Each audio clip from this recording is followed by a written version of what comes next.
Shalom sahabat Repa yang terkasih dalam Tuhan. Diskriminasi itu bukan hanya cerita di dunia luar.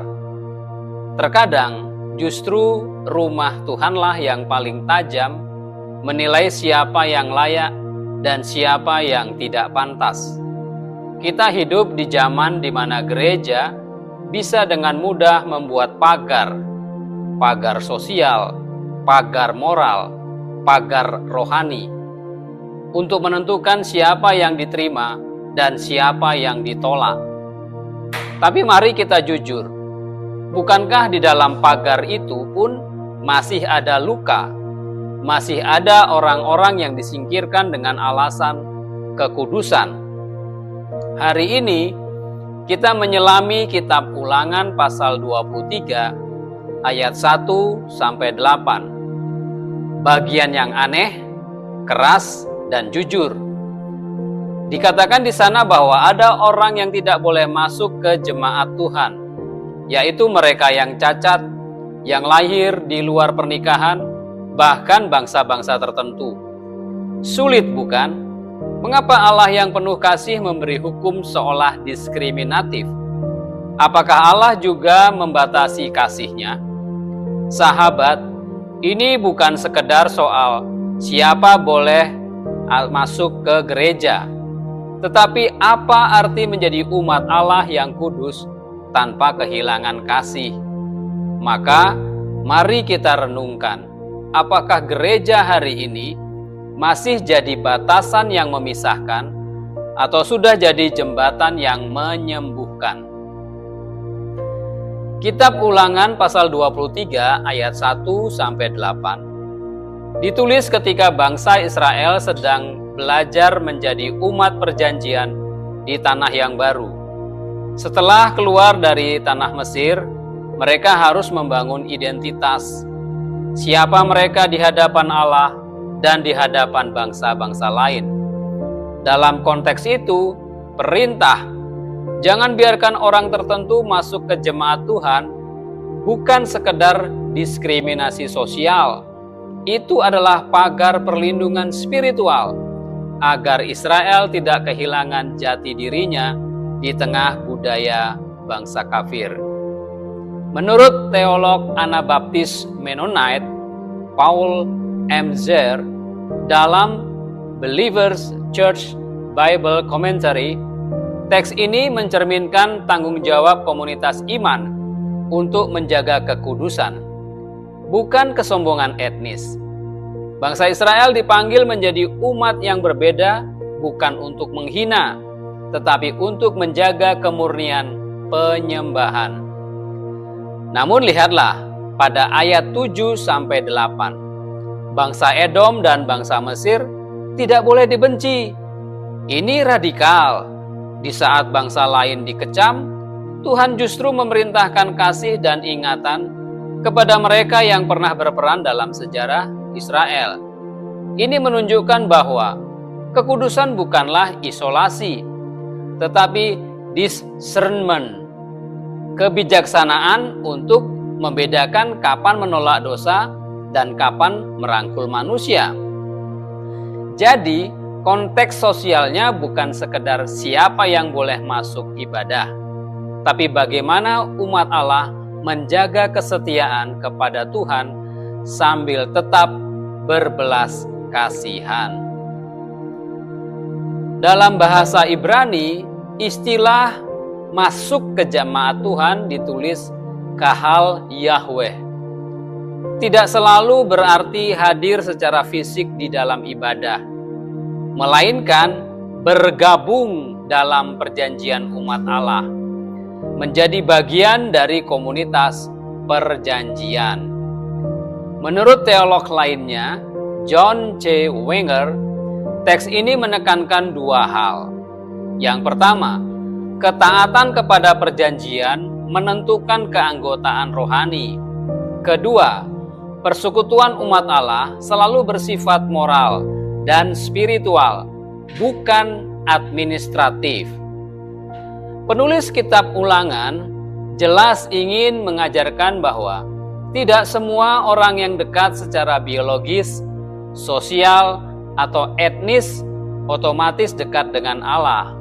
Tetapi sebaliknya, kasih karunia Allah juga membuka jalan bagi bangsa-bangsa lainnya yang mau bertobat dan taat. Di dalam terang perjanjian baru, Tuhan Yesus melampaui pagar-pagar ini. Ia menyembuhkan orang kusta, berbicara dengan perempuan Samaria, dan memuji iman perwira Roma. Tuhan tidak menghapus hukum kekudusan, tetapi menafsir ulangnya dalam kasih yang aktif. Sahabat, dari bagian ini ada 3 ajaran teologis yang bisa kita hidupi hari ini. Yang pertama, kekudusan itu relasional, bukan eksklusif. Tuhan tidak memanggil gereja untuk menjadi benteng yang menolak orang berdosa, tetapi menjadi tubuh yang menolak dosa. Gereja yang kudus bukan yang steril dari kesalahan, melainkan yang terus bertobat bersama.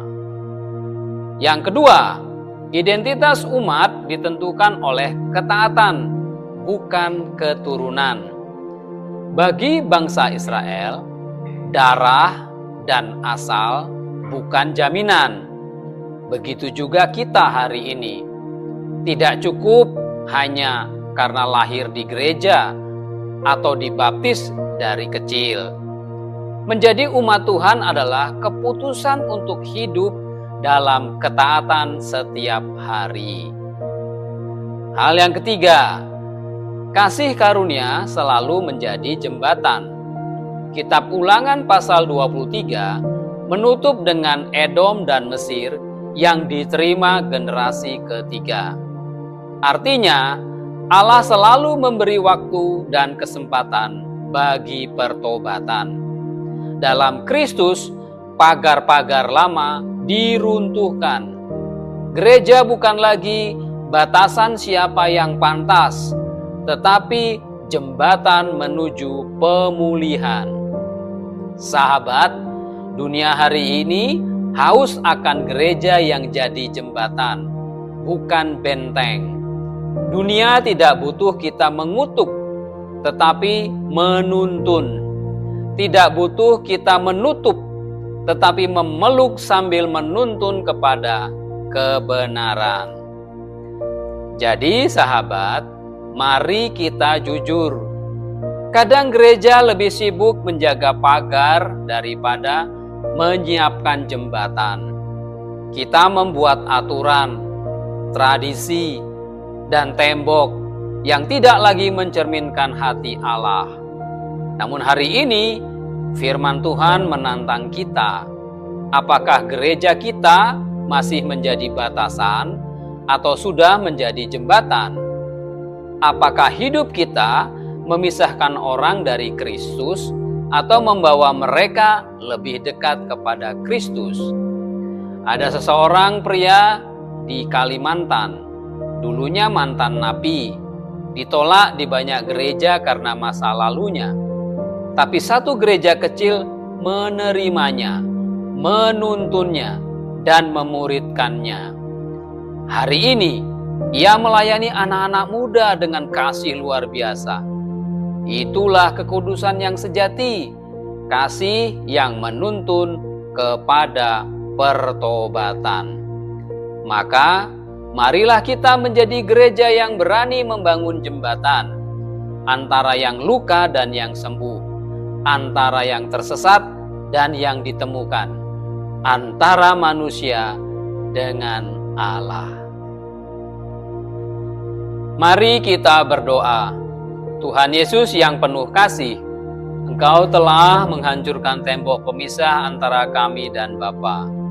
Engkau menjadikan kami satu keluarga dalam darah-Mu yang kudus.